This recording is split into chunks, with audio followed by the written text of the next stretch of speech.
Já a seguir, o Semanário Económico.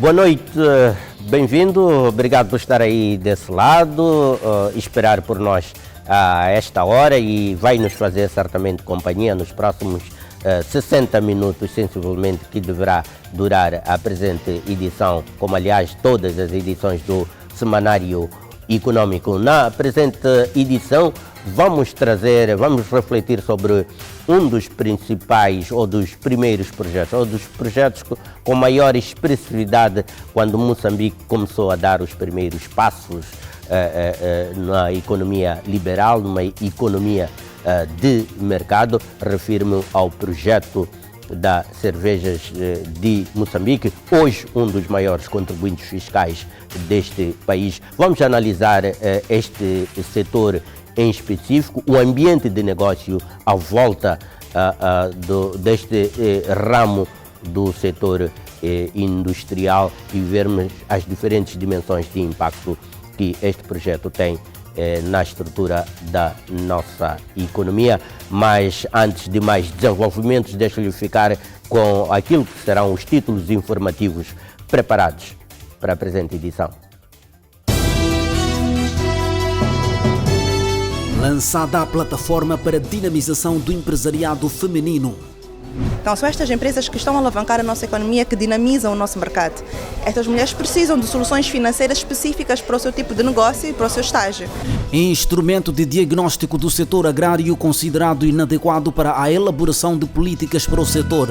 Não permite que sejam elaboradas políticas destinadas a setores ou a grupos de produtores que permitam-lhes sair da pobreza. Moçambique e Eurocam empenhados na promoção de relações empresariais estáveis.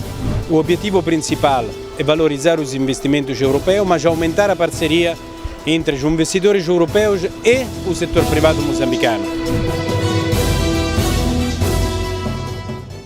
No plano internacional, vamos continuar a acompanhar os impactos do conflito Rússia-Ucrânia, impactos esses que estão a ter múltiplos efeitos na economia internacional. Vamos perceber neste momento, em função de um conjunto de medidas ou sanções que foram impostas à Rússia por causa desse conflito, como é que estas sanções estão-se a repercutir sobre a própria economia russa e por contágio para toda a economia internacional.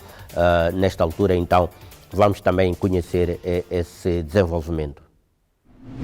Contamos para o desenvolvimento deste tema com a análise do Sidney Mussa. Nesta altura faço um primeiro contacto e a primeira questão, uma questão mais genérica. Teremos desenvolvimento sobre isto, o Sidney, mais adiante na conjuntura de mercados, mas antecipo agora esta questão: até onde a Rússia poderá subsistir, tendo em conta esta vaga de sanções que recaem sobre si nesta altura?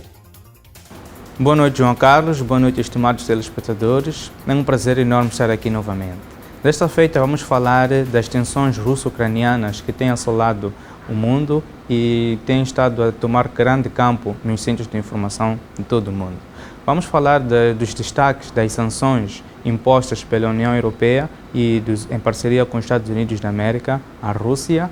Vamos também falar um pouco do que é esse sistema de mensagens SWIFT, do qual a Rússia foi banido, e bem como quem representa a Rússia nesse sistema de mensagem SWIFT. Vamos falar também das implicações das sanções impostas por essas duas grandes organizações à Rússia, bem como o preço do petróleo e também alguns destaques nas bolsas de valores do mundo afora.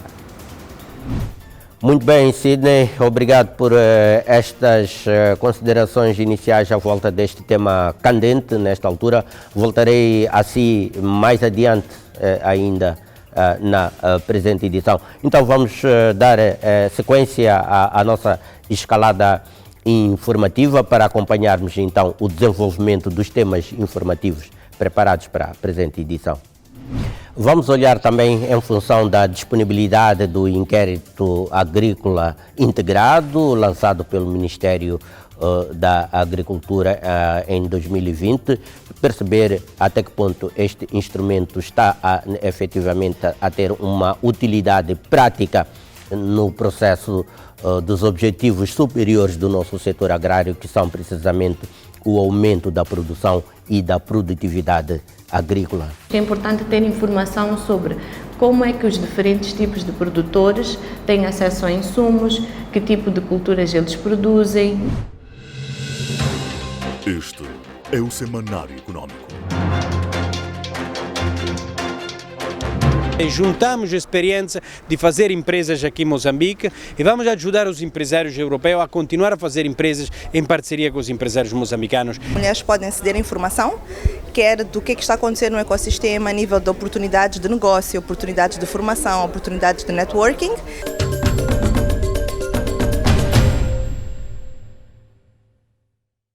Conforme fiz referência logo no início do programa, hoje vamos nos debruçar sobre um nicho de mercado que tem estado a apresentar um certo dinamismo, mas obviamente a enfrentar as suas próprias vicissitudes, quer sejam naturalmente do seu processo de crescimento, quer sejam mesmo pelos fatores associados ao ambiente de mercado para o florescimento dessas indústrias.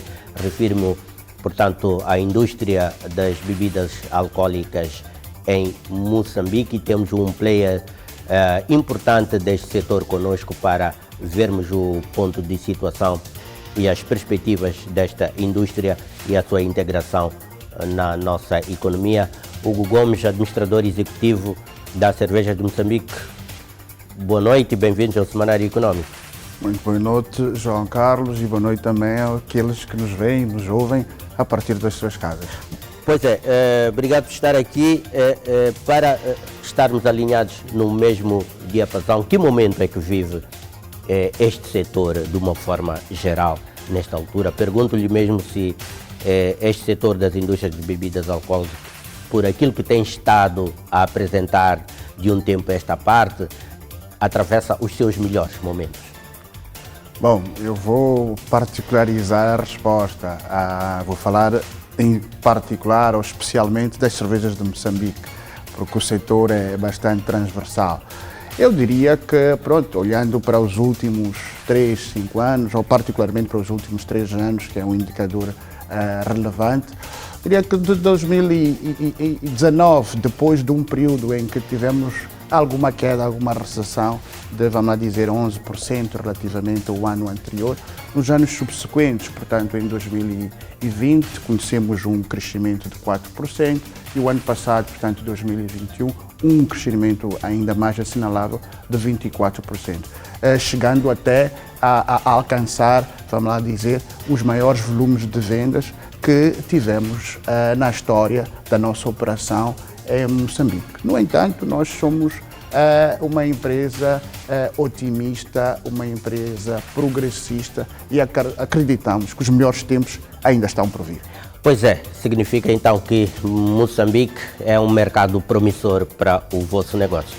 Sem dúvida, a prova inequívoca disso, na nossa ótica, é a nossa trajetória contínua de crescimento, de sucesso, e um exemplo inequívoco disso foi um investimento que muito recentemente fizemos aqui na província de Maputo, mais concretamente em Marraquém, investimento esse na ordem dos 180 milhões de dólares. Isto só podia ter ocorrido se nós acreditássemos se houvesse elementos de confiança. A situação poderia, nesta altura, tendo em conta já o estabelecimento da cerveja de Moçambique no nosso mercado, podia a presença da cerveja de Moçambique ser mais expressiva ou está dentro daquilo que estava previsto nos planos de investimento?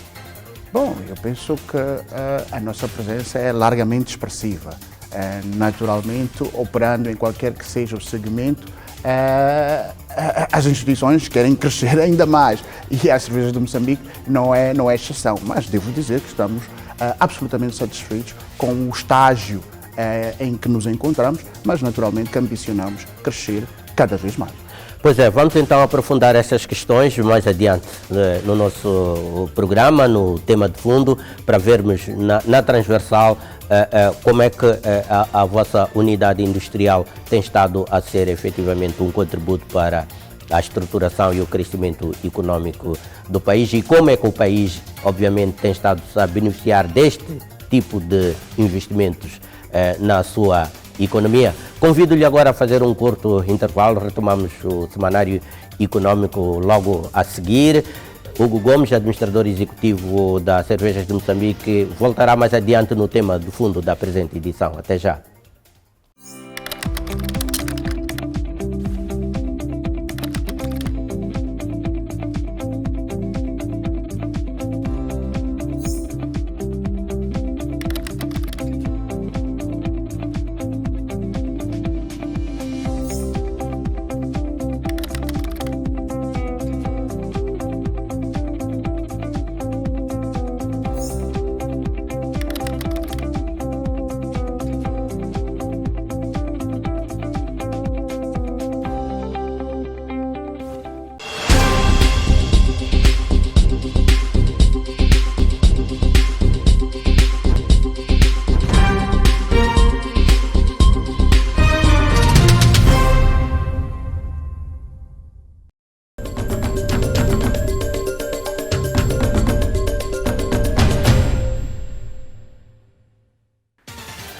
Vamos então aos temas da atualidade, particular enfoque para o setor da agricultura. O inquérito agrário integrado, lançado em 2020, revelou importantes discrepâncias entre a efetividade daquilo que se revelava do ponto de vista da produção e produtividade agrícola.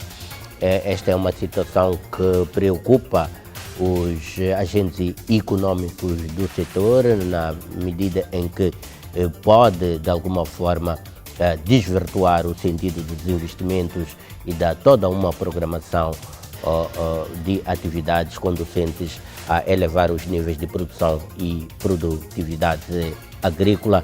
O Observatório do Meio Rural tem estado a seguir este tema e produziu, nesse sentido, uma opinião sobre esta situação que vamos procurar acompanhar. Orientado pela necessidade de criação de uma base de dados fiáveis sobre o setor agropecuário no país, o Governo realizou o primeiro inquérito agrário integrado referente à campanha agrícola 2019/2020, com referencial distrital representando um marco estatístico do setor. Trata-se de um instrumento que está sendo considerado para orientar a elaboração de políticas e estratégia do setor nos próximos anos, essencialmente uma base para o desenho e implementação de políticas informadas com base em evidências científicas e experiências acumuladas ao longo dos anos.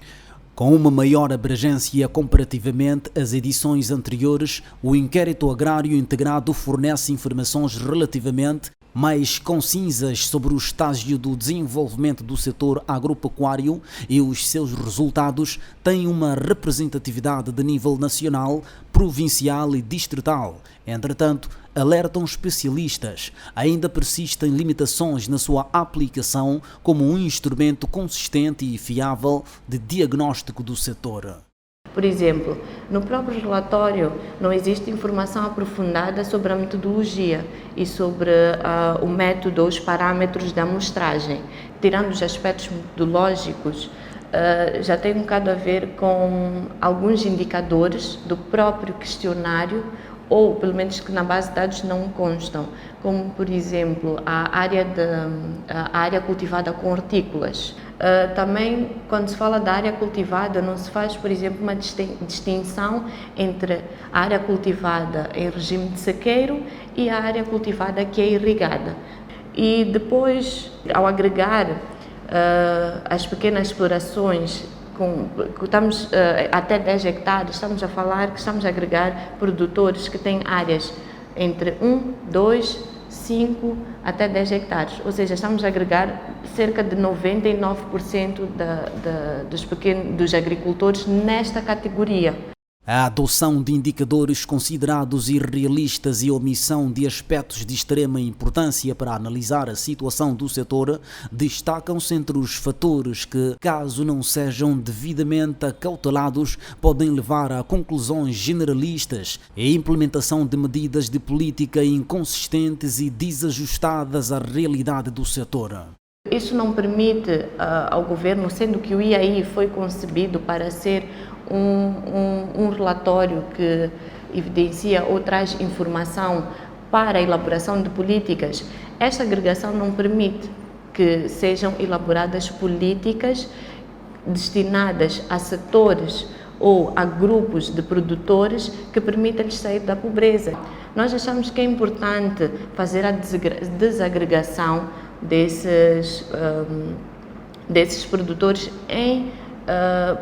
por classes mais pequenas, porque achamos que é importante ter informação sobre como é que os diferentes tipos de produtores têm acesso a insumos, que tipo de culturas eles produzem, quais são os sistemas de produção, quais são os tipos de técnicas, porque isso sim é que vai permitir criar políticas diferenciadas para atacar diferentes tipos de produtores e produzir os resultados desejáveis. A par de melhorias nos instrumentos de diagnóstico de conjuntura do setor, propõe-se a implementação de reformas estruturais persistentes, coerentes a longo prazo e simultaneamente flexíveis para que o setor desempenhe efetivamente o seu papel no desenvolvimento e na transformação da economia, reduzindo a pobreza e as desigualdades especiais e sociais no país. Primeiro temos que apostar na produção. Porque sabemos que a produção de alimentos é feita maioritariamente pelos pequenos produtores e esses correspondem a cerca de 99% dos produtores em Moçambique. Então, temos que focar na produção, no aumento da produtividade, e esse aumento da produtividade deve ser feito tendo em conta as práticas locais, uso de sementes melhoradas, mas sempre tendo em conta o ambiente ou as práticas, os sistemas de cultivo locais que são praticados pelos agricultores. O foco tem que estar nos pequenos agricultores, porque é lá onde está concentrada a pobreza. É no meio rural, é nos pequenos produtores que está concentrada a pobreza. São reformas consideradas prementes e pertinentes para o desenvolvimento e transformação estrutural da agricultura no país, um setor que, apesar de atrair muita atenção do legislativo em termos de políticas e estratégias, vem apresentando uma tendência de estagnação, conservando suas principais características quanto à estrutura fundiária, as técnicas utilizadas, a produtividade, a integração nos mercados e o modo de vida das populações rurais.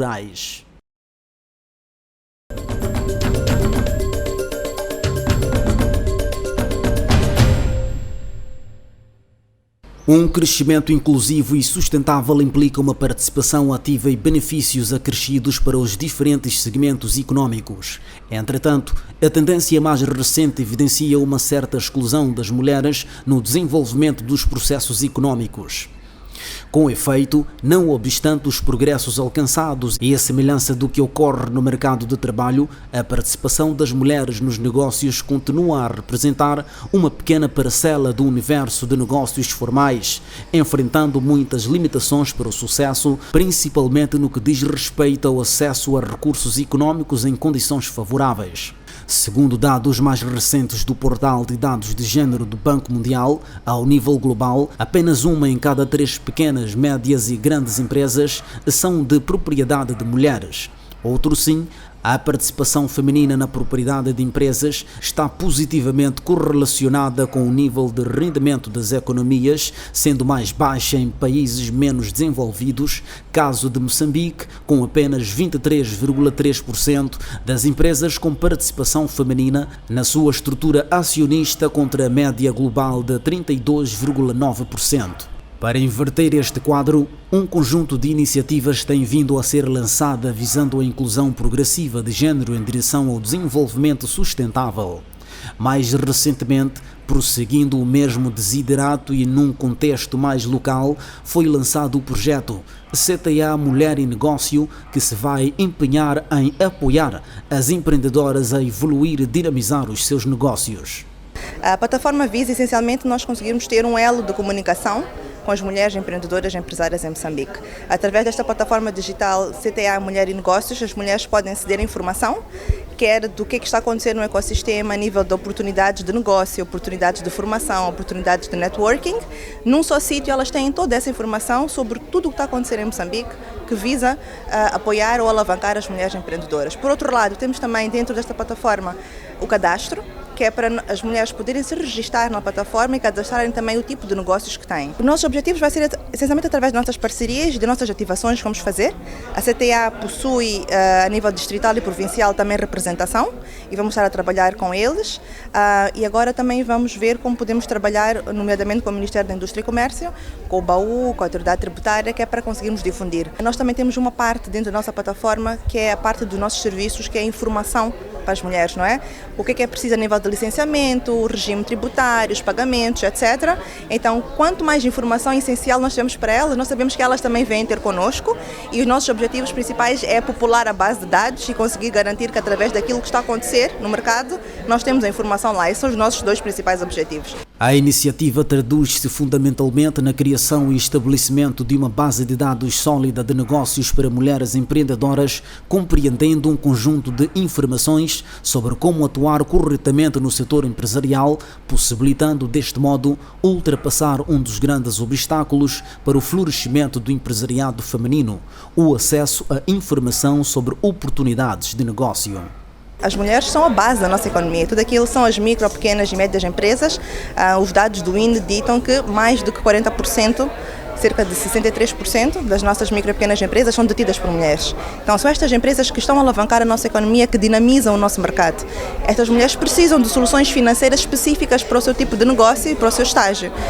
Nós vamos conseguir, tendo esse melhor entendimento, nós vamos, através dos nossos parceiros, também poder fazer algum tipo de pressão ou de suporte no desenho desse tipo de soluções, não é? Por outro lado, porque existem também fundos, etc., que apoiam estas mulheres, porque a mulher é a base da nossa economia, nós também vamos poder canalizar melhor esta informação. A nível do financiamento, depende muito do estágio do negócio onde a mulher está, não é? Se é um negócio que começou há pouco tempo, se é uma startup, se é um negócio que já está no mercado há cerca de 10 anos, se é um negócio que está num outro tipo de fase de crescimento, não é? Então, o que é importante agora nós entendermos é quantas mulheres é que nós temos nas províncias, em que áreas de negócio, quais são os desafios de acesso a capital que elas têm, para nós podermos depois também identificar qual é a melhor solução de financiamento para elas. Trata-se de uma iniciativa considerada pertinente e com múltiplos ganhos para a economia, principalmente considerando o contributo significativo da mulher no desenvolvimento dos processos econômicos do país. Com efeito, de acordo com dados do Instituto Nacional de Estatísticas, a mulher é responsável financeiramente por uma média de 5 pessoas sem agregado familiar, o que significa que, ao apoiar estes projetos, atende-se no mínimo 5 pessoas no país.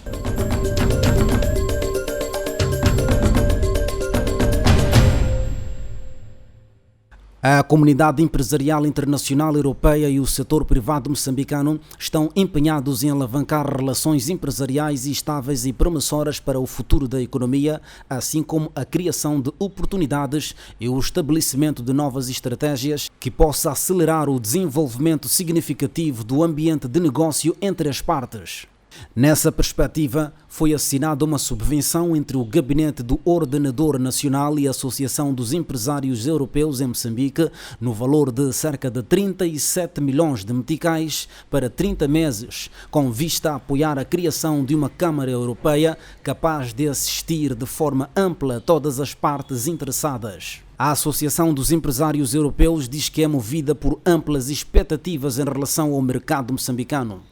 O objetivo principal é valorizar os investimentos europeus, mas aumentar a parceria entre os investidores europeus e o setor privado moçambicano. Aquilo que é chamado conteúdo local, nós achamos que a tecnologia, a finança, o know-how, temos um board extraordinário meu vice-presidente da Câmara Greca e da Câmara Portuguesa estão aqui há mais de 30 anos. Eu pessoalmente, desde 1996, juntamos a experiência de fazer empresas aqui em Moçambique e vamos ajudar os empresários europeus a continuar a fazer empresas em parceria com os empresários moçambicanos e em conexão com aqueles que é o governo e com a decisão que o governo toma para melhorar o ambiente de negócio. O setor energético é dos que mais tem atraído interesse de capitais privados europeus. A maior área de interesse é a área de energia, não só a energia de gás, que é extraordinária, vai pôr Moçambique nos próximos anos nos primeiros países do mundo como investimento, sobretudo agora que temos o preço do gás muito alto, é a nova dinâmica também que a Europa muito provavelmente vai precisar de mais gás da África e Moçambique está posicionado, mesmo com a nova ronda, com o novo Six Round, mas também energia renovável. Energia renovável porque a experiência que tem empresas francesas, italianas, espanholas, portuguesas e também do norte da Europa sobre a energia renovável é extraordinária. O setor privado nacional, por seu turno, diz que o memorando vai se integrar nos esforços conducentes à melhoria do ambiente de negócios em Moçambique. Este memorando, que tem um suporte da Embaixada da União Europeia, vai sim dar uma condição conduciva, portanto, na dinamização da nossa economia.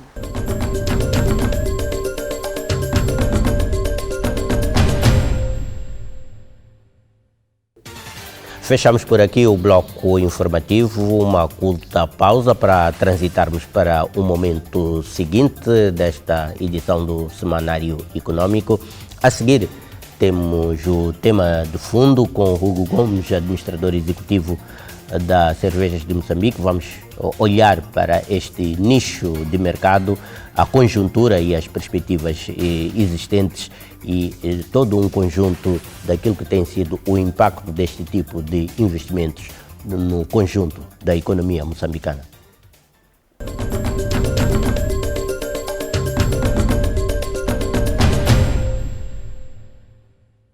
Há um banco em Moçambique que abre caminho para o desenvolvimento do país. Ajuda Moçambique a andar para a frente, construindo as ligações para o futuro. Respeita o potencial dos recursos naturais, colocando-os ao serviço dos moçambicanos. Pulsa com a energia da nossa terra, fazendo-a crescer com mais eficiência. Semeia a esperança, preparando um futuro próspero. Promove a inovação, dinamizando a economia e criando novas oportunidades de negócio. BNI é o banco que faltava. É o banco que faz a diferença. BNI, milhões de braços, uma só força.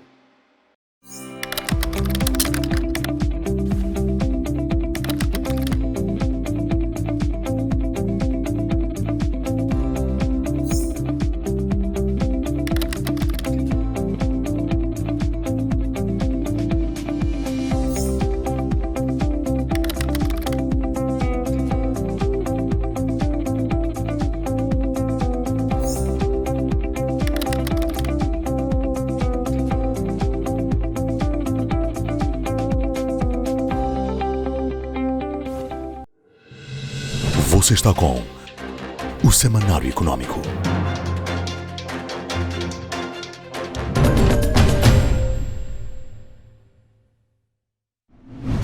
Pois então, vamos ao tema de fundo, como anunciado, com o Hugo Gomes, administrador e executivo da Cervejas de Moçambique.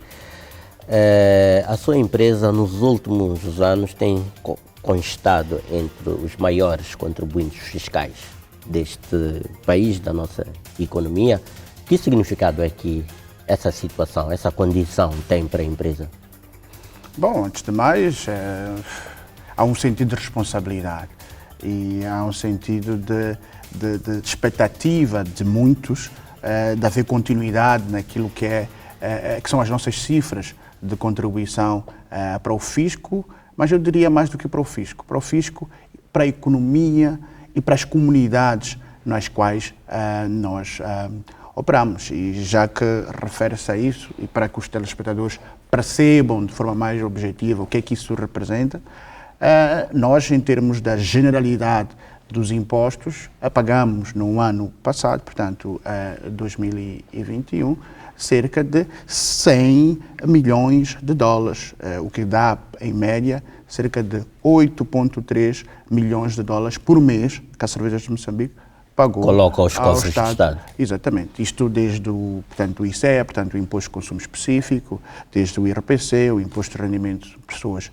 Coletivas, o próprio IVA, o Imposto sobre o Valor Acrescentado, e também aquilo que nós designamos de Withholding Tax, que é, no fundo, a retenção na fonte que é feita às empresas estrangeiras que nos prestam serviços. Pois então, nos últimos tempos, um mal-estar se estabeleceu neste setor, decorrente da medida de selagens de bebidas alcoólicas.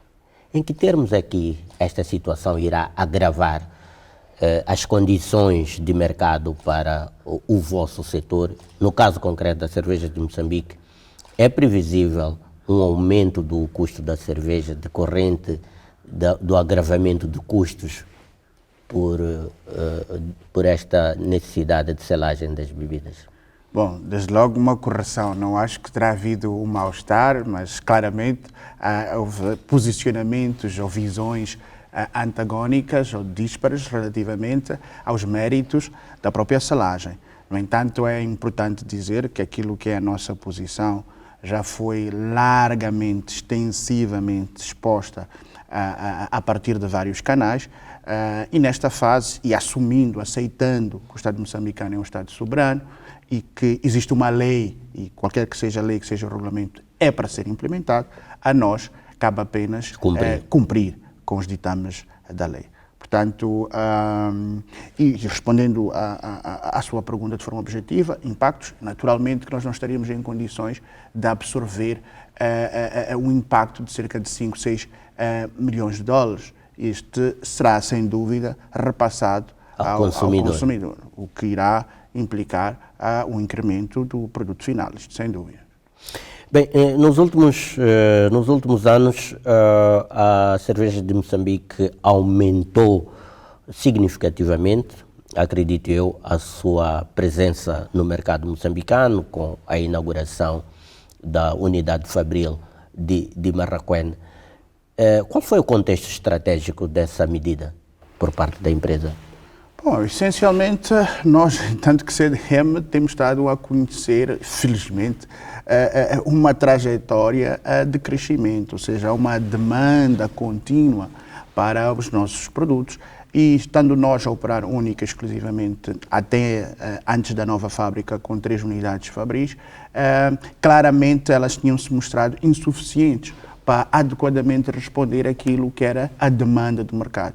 Ora, havia necessidade de se fazer este mesmo investimento, não só olhando particularmente para a realidade presente, mas contemplando também o futuro. É importante dizer que esta nova unidade fabril pode manufaturar ou produzir num ano cerca de 2,4 milhões de hectolitros, mas com uma capacidade ou possibilidade de expansão para o triplo dessa capacidade. Portanto, isto era sem dúvida, ou foi um investimento sem dúvida, tendo em conta o longo prazo. E este é um mercado com tendência de crescimento? Nós não temos dúvidas relativamente a isso. Eu disse na parte introdutória que o ano passado, portanto o ano de 2021, tivemos um crescimento de 24% versus o ano anterior e conseguimos alcançar e superar de forma marginal o melhor, o ano em que mais vendemos na nossa história. Portanto, acreditamos nós que com o advento de alguns fatores, vamos dizer, do ambiente macroeconómico, estou a falar particularmente dos investimentos que estão para vir no norte do país, há de haver mais consumo. Do ponto de vista demográfico também, Moçambique tem estado a crescer e estas pessoas irão precisar, sem dúvida, de consumir produtos de qualidade, e esses são os produtos das cervejas de Moçambique. Não quis dizer bebidas alcoólicas. De qualquer das formas, nós temos estado a acompanhar os aspectos da competitividade do setor. Até um passado relativamente recente, a Cervejas de Moçambique esteve praticamente numa situação de monopólio. agora já está de uma forma concorrencial.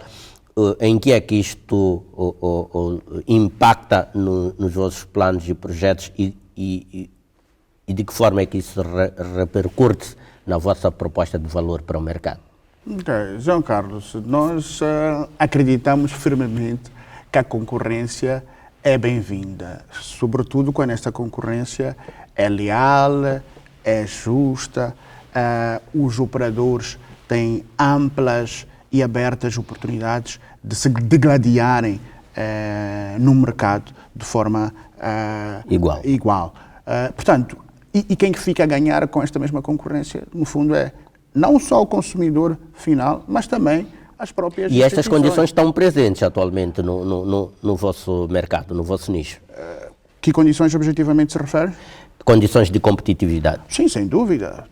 Referiu-se à entrada do novo operador. Sim. Então, está esse operador, como também estão outros que não com menor expressão, com menor expressão, que não têm empresas ou indústrias estabelecidas são no importadores, Moçambique, mas que são competidores, são concorrentes. E para nós o mais importante é procurarmos focar naquilo que é a produção das nossas marcas, nas inovações que nós efetivamente fazemos, de modo a que a gente vá ao encontro daquilo que são gostos, preferências dos nossos consumidores. E isto só é alcançado tendo em conta um conjunto de ações que nós internamente desenvolvemos, entre outras, uma contínua auscultação dos nossos consumidores, aqueles que nós denominamos o nosso rei, e também a partir do desenvolvimento de parcerias com parceiros estratégicos da nossa cadeia, desde distribuidores, armazenistas, retalhistas, entre outros. E neste momento a indústria apresenta fatores que, do vosso ponto de vista, representam riscos ou ameaças para o crescimento do setor? Bom, falando de riscos, eu havia de eventualmente subdividi-los em dois prismas, um global e um outro local. Falando deste prisma global, e é impossível hoje, em função da situação que o mundo vive, não abordar o conflito russo-ucraniano. E como nós já temos estado a assistir, e nós falávamos aqui em off, há uma subida, uma escalada do preço das principais commodities, particularmente do preço do petróleo e do gás. A Ucrânia, como sabe, é o maior produtor do mundo de trigo e o mundo todo, os mercados todos consomem esta matéria-prima. Estes fatores exógenos, estes fatores externos, sem dúvida terão algum impacto. Depois também, que é um fator que é global, que ainda existem muitas incertezas relativamente ao Covid. O futuro ainda é incerto, embora neste preciso momento estejamos a vivenciar um período, vamos lá dizer, de maior acalmia. Relativamente aos fatores internos, o risco que nós vemos é o fato de haver alguma falta de estabilidade, alguma falta de previsibilidade, sobretudo, do ponto de vista regulamentar, do ponto de vista fiscal. Para além disso, há eventos climatéricos que já começam a ser cíclicos, que também têm um impacto nefasto naquilo que é a nossa operação. Então, estes são os grandes riscos que a gente deveria do mercado presente. Relativamente às questões mais locais, que se calhar estejam um pouco mais, ou relativamente mais sobre o alcance ou o controle da cerveja de Moçambique, que proposições é que as cervejas têm apresentado para melhorar ou minimizar os riscos, designadamente aquilo que se referiu, previsibilidade e também estabilidade do ponto de vista regulamentar e estratégia fiscal? Bom, as cervejas de Moçambique, quer individualmente, quer a partir das várias associações a que ela está afiliada, tem apresentado a quem de direito algum conjunto de propostas no sentido de garantir que efetivamente vivamos um ambiente de negócio mais propício a que as empresas prosperem. Okay? Nós temos a questão fiscal, é uma questão absolutamente chave, para que qualquer empresa opere e direcione, canalize os seus investimentos, e eu acredito que as grandes proposições, ou as grandes propostas que nós temos estado a pôr na mesa, têm estado a ter em conta estas questões de índole fiscal e regulamentar. Qual é a estratégia que a empresa segue em concreto relativamente ao mercado moçambicano neste momento, atendendo a este conjunto de circunstâncias? Hoje os ciclos econômicos cada vez mais curtos, eventos exógenos e endógenos imprevisíveis. Falou aqui de previsibilidade, mas o conflito russo-ucraniano estava fora, provavelmente, de muitas projeções, de muitas análises até de gestão de risco. Mas qual é a estratégia que a empresa... Segredo é alma de negócio, eu percebo essa situação, mas um player no nosso mercado da dimensão e com um peso específico como a cerveja de Moçambique, é muito importante a sociedade perceber se pode contar com ela e em que termos é que pode contar com ela. Bom, João Carlos de alguma forma antecipou a minha resposta, mas eu posso lhe dizer que pronto, nós pretendemos continuar a nossa trajetória de crescimento neste mercado, queremos continuar a ser um ator relevante, não só no nosso ramo de atividade, mas também na economia do modo geral. Queremos continuar a ser ou a constar entre o leque dos maiores contribuintes fiscais. Queremos continuar a ser uma mais-valia para as comunidades nas quais nós operamos. Temos a ambição de cada vez mais ajudarmos naquilo que é conservação, preservação ambiental, e temos um conjunto de projetos já em carteira, outros lançados neste âmbito. Pretendemos empoderar a massa juvenil a partir de um conjunto de atividades ou iniciativas empreendedoras e de capacitação profissional, mas nunca ignorando e tendo em conta a imperiosidade de nós continuarmos a apostar de forma quantitativa e qualitativa naqueles que são os nossos maiores ativos. Querem manter a liderança do mercado? Querem continuar a manter a liderança do mercado? Nós ou isso não é relevante? Sedimentá-la, queremos melhorá-la. Isso sem dúvida, é um dos nossos objetivos. A cerveja de Moçambique está dentro de uma marca global neste momento. Se as informações que tenho não me atrassoam, é a maior marca no ramo das cervejas. O que é que representa... Está correto. Obrigado. O que é que representa a operação em Moçambique? Bom, nesse plano tão grande? O grupo ABI é conhecido globalmente por ter uma visão, por ter um sonho ambicioso de crescimento. Depois da aquisição, fusão com o grupo SABMiller, o grupo entrou em África. Ora, posso lhe dizer que foram poucos dos mercados que beneficiaram do investimento de raiz, que nem aquele que Moçambique beneficiou. Portanto, já falamos aqui da nossa fábrica de Marrakech, investimento de 180 milhões de dólares. Portanto, Moçambique está no mapa, garanto-lhe, daquilo que é visão futurista. Da estratégia global. Da ABI. Não é uma operação residual, é estratégico. Definitivamente não. Arrisco-me a dizer de forma segura que depois da África do Sul, da Nigéria, Moçambique estará, sem dúvida, no topo daquilo que são as prioridades nos mercados em que a ABI presentemente atua em África. É previsível a expansão das cervejas de Moçambique com mais unidades Fabris em outros locais do país? Ou, por enquanto, vai se manter aquilo que conhecemos? João Carlos, sabe como é que se come um elefante, não é? As fatias, devido ao seu tamanho robusto. É assim, nós há pouco tempo, não tem um ano, inauguramos uma unidade Fabril. E já falei das cifras que isso envolveu e da capacidade que tem. Portanto, é crucial que, primeiramente, aquela mesma unidade sirva de forma massiva atinja a sua massa crítica. Para que depois nós pensemos em expandir, planos, sem prejuízo de em outras regiões geográficas do país, ponderarmos algum tipo de expansão. Pois, uma das grandes preocupações sociais, econômicas também, mas fundamentalmente sociais, são as ligações entre projetos e investimentos com a escala e o volume da cerveja de Moçambique com o setor real da economia, que se pode fazer por aquilo que se chama muito hoje de economias de conteúdo local ou ligações com a economia real. Qual é o contributo que a cerveja de Moçambique tem estado a prestar nessa perspectiva? Ora, ainda bem que me faz essa pergunta.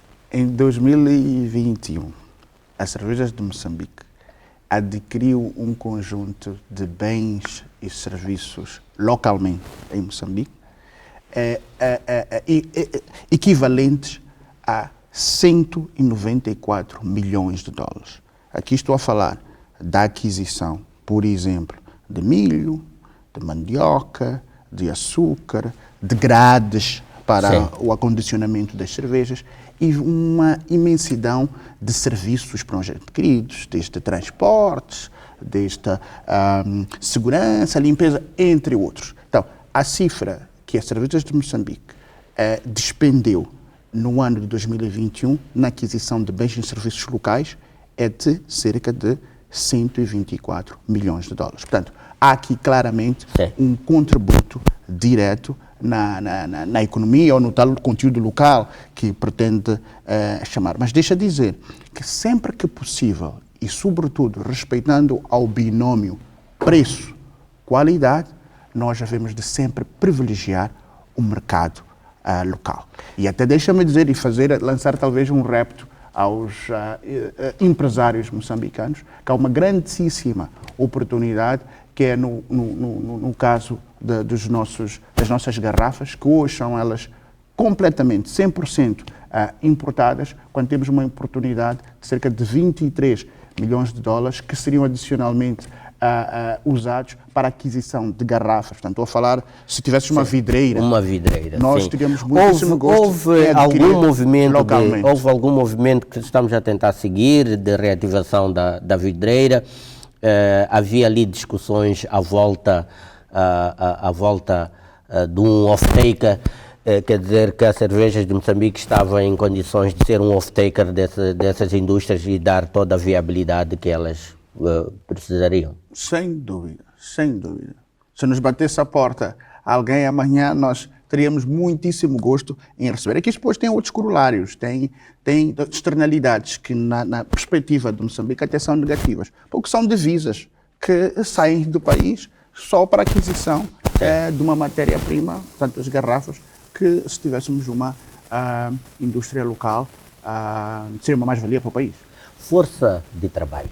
É uma preocupação também que estes investimentos constituam em oportunidades para os moçambicanos, digamos assim, extraírem proveito devido e legítimo desses investimentos.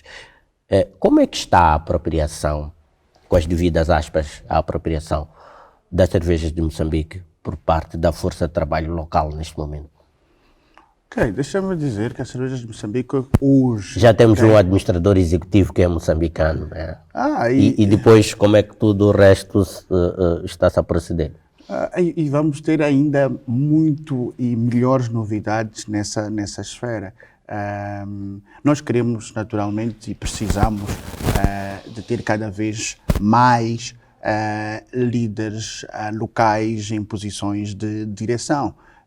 Naturalmente que isto não é um processo que se faz de um dia para a noite, é preciso algum treinamento, alguma exposição e devo dizer que não sou só eu, temos uma colega que também está na administração moçambicana das cervejas de Moçambique e muito proximamente teremos outras pessoas a ocuparem igualmente essas posições. Quantos trabalhadores tem agora a empresa?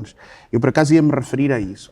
Presentemente temos cerca de 1.100 colaboradores diretos e uma imensidão de colaboradores indiretos. E sazonais. Exatamente. Muito expressiva. Deve chegar aí aos 15, 20 mil de forma indireta.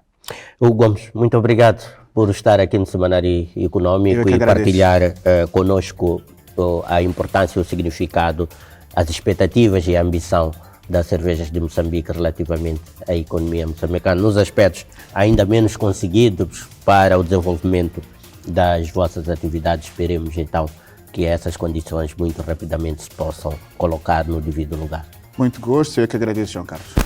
Ficamos por aqui relativamente ao tema de fundo, momentos finais da presente edição do Semanário Econômico. Um breve intervalo para fazermos a habitual conjuntura de mercado antes do fecho da presente edição. Por isso, permaneça por aí, voltamos logo a seguir. Hugo Gomes, boa noite e até uma próxima oportunidade. Boa noite, obrigado.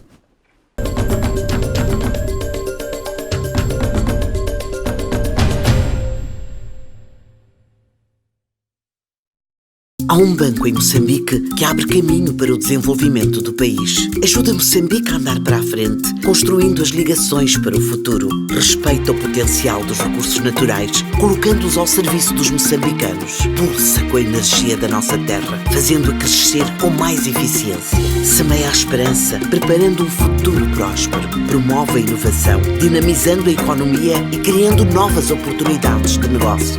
BNI é o banco que faltava. É o banco que faz a diferença. BNI, milhões de braços, uma só força.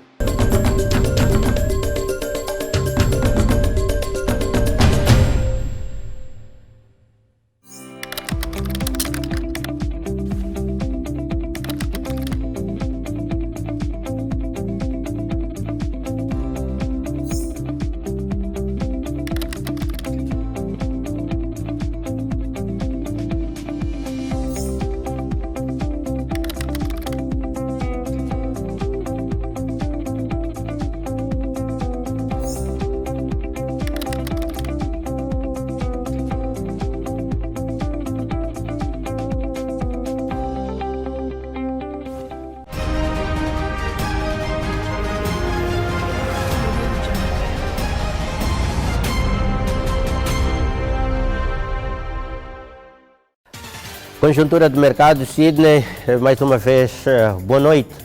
Hoje analisamos em concreto as repercussões econômicas, obviamente, deste conflito russo-ucraniano que já vai longo para efetivamente, mas vamos tentar perceber um conjunto de medidas que foram tomadas sobre a Rússia. Uma delas que incide sobre o próprio sistema financeiro russo e a sua ligação com o sistema financeiro internacional, com a sua suspensão do SWIFT, que basicamente é a Sociedade de Telecomunicações Financeiras Interbancárias Internacional. Qual é a relevância desta instituição? Até que ponto é que o afastamento da Rússia deste sistema pode comprometer o próprio sistema financeiro russo, o setor bancário russo e, sobretudo, para as suas principais instituições? No âmbito dos ataques da Rússia à Ucrânia, a União Europeia, em parceria com os Estados Unidos da América, anunciaram recentemente sanções à Rússia, banindo os bancos russos do sistema de mensagens SWIFT e atingindo cerca de 70% do sistema bancário russo. Essas sanções têm como principais objetivos os seguintes. O primeiro grande objetivo é garantir que os bancos russos sejam desconectados do sistema de mensagens SWIFT e, consequentemente, condicionando a capacidade dos mesmos de operar globalmente. O segundo grande objetivo é de impor medidas restritivas ao Banco Central da Rússia, de modo que este tenha dificuldades em implantar as suas reservas internacionais. O terceiro grande objetivo é agir contra as pessoas que estejam a apoiar a guerra na Ucrânia. E, especificamente, estamos a falar dos russos que possam comprar uma cidadania. Aqui estamos a falar dos passaportes dourados, que consiste na venda de cidadania de uma parte e compra de outra. Neste caso concreto, seriam os russos ricos, por exemplo, a comprar cidadania fazendo parte ou sendo então cidadãos de outros países e, consequentemente, beneficiando do sistema financeiro desses mesmos países, o que vai então entrar em choque com aquela que é a primeira sanção, que é de garantir que os bancos russos sejam desconectados do sistema financeiro internacional. E se os russos conseguem fazer isso, vão então apoiar a guerra na Ucrânia de uma outra forma. Insistindo, qual é a relevância do SWIFT para o setor bancário russo, efetivamente? Fundada em 1973, a Sociedade para Telecomunicações Financeiras Interbancárias, que é o SWIFT, não tem a ver com nenhuma transferência ou fundos, não leva a cabo, por si, transferências ou fundos. É simplesmente um sistema de mensagens que surgiu e que foi desenvolvida na década de 1970 para substituir as máquinas de telex. Então, trazendo para os bancos uma forma de comunicação mais rápida, segura e barata. Tem a sua sede situada na Bélgica, é uma cooperativa entre bancos e constitui a espinha dorsal daquela que é a comunicação interbancária, daquela que é a comunicação financeira interbancária. A Rússia é o segundo maior país em termos de número de usuários, ficando atrás apenas dos Estados Unidos da América, que tem membros nesse sistema de mensagem SWIFT. Ou seja, cerca de 300 instituições financeiras russas fazem parte do sistema de mensagem SWIFT. Isto é mais do que a metade das instituições financeiras da Rússia. Concretamente, sobre o VTB, um dos principais bancos russos, qual é a implicação, quais são as consequências destas sanções para este banco? Aqui vamos trazer necessariamente aquela primeira grande medida, aquela grande sanção da União Europeia em parceria com os Estados Unidos da América, que é de garantir que os bancos russos sejam desconectados do sistema financeiro internacional, condicionando a capacidade dos mesmos de operar globalmente. Em termos específicos, é limitar o acesso direto a estas instituições financeiras ao dólar americano, fazendo com que estas fiquem fora da questão do território em que estejam a transacionar. Os Estados Unidos da América alegou ter congelado os bens dos bancos russos e proibindo necessariamente que instituições, sejam elas coletivas ou até particulares, tenham relações com os bancos russos. E é claro que estas instituições vão recear ter essas relações porque têm medo, têm receio de cair nas malhas dos Estados Unidos da América, assim como da Grã-Bretanha e também da União Europeia, porque estas grandes organizações representam grande parte daquele que é o sistema financeiro mundial. Mas é importante ter em mente uma questão. O Tesouro americano afirmou recentemente que os dois maiores bancos russos, por exemplo, por dia, conseguem transacionar cerca de 46 mil milhões de dólares. É claro que estas sanções não vão afetar só a Rússia, mas também o mundo em geral. Vamos então às repercussões sobre algumas commodities, começando pelo petróleo, que pela primeira vez desde 2014 superou a barreira dos $100 o barril com esta invasão da Rússia à Ucrânia. Mas quais são as consequências sobre o setor real da economia global? Desde 2014 que o preço do petróleo não ultrapassava a marca dos $100 por barril. E isso é notório desde que iniciaram essas tensões russo-ucranianas. Este cenário deve-se ao fato da Rússia representar o segundo maior país exportador e o terceiro maior produtor de petróleo. E é claro que os baixos estoques do petróleo, assim como condicionar o abastecimento ou fornecimento deste produto, vai limitar a oferta. E limitando a oferta, vamos ter necessariamente, num curto espaço de tempo, choques também na demanda, devido à utilidade que este recurso representa para o mundo inteiro. Então, é uma questão de tempo que o preço do petróleo no mercado internacional suba, cresça. É importante também referir que a Rússia representa cerca de 40% das importações de gás natural da União Europeia.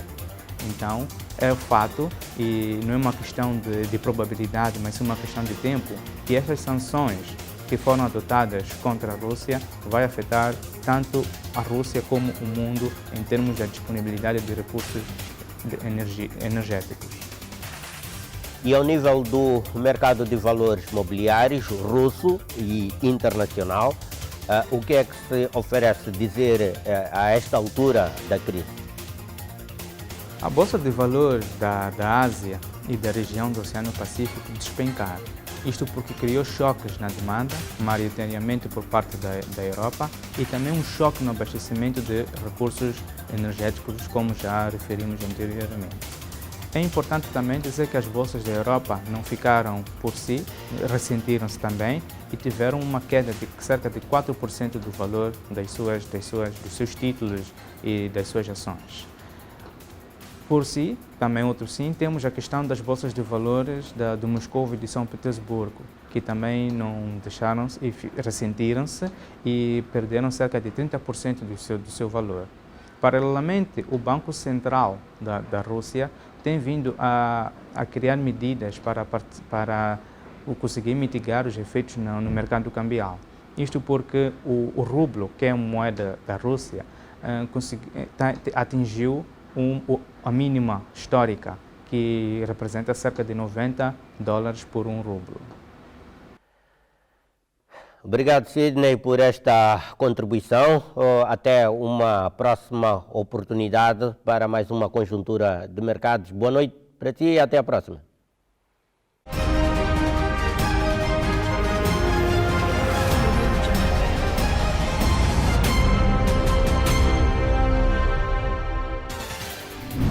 Estamos em movimento de retirada, momentos finais da presente edição. Mais tempo ainda para ficar a se recordar daquilo que foram as incidências desta edição do Semanário Econômico. Setor privado quer uma maior participação da mulher no negócio. Então, são estas empresas que estão a alavancar a nossa economia, que dinamizam o nosso mercado. Estas mulheres precisam de soluções financeiras específicas para o seu tipo de negócio e para o seu estágio. Instrumento de diagnóstico do setor agrário considerado inadequado para a elaboração de políticas para o setor. Não permite que sejam elaboradas políticas destinadas a setores ou a grupos de produtores que permitam-lhes sair da pobreza. Moçambique e Eurocam empenhados na promoção de relações empresariais estáveis. O objetivo principal é valorizar os investimentos europeus, mas aumentar a parceria entre os investidores europeus e o setor privado moçambicano. Que momento é que vive este setor de uma forma geral? Os maiores volumes de vendas que tivemos na história da nossa operação em Moçambique. Que Moçambique é um mercado promissor para o vosso negócio? Sem dúvida, é a nossa trajetória contínua de crescimento. Que significado é que essa situação, essa condição tem para a empresa? Há um sentido de responsabilidade. Qual foi o contexto estratégico dessa medida? Ora, havia necessidade de se fazer este mesmo investimento, não só olhando particularmente para a realidade presente, mas contemplando também o futuro.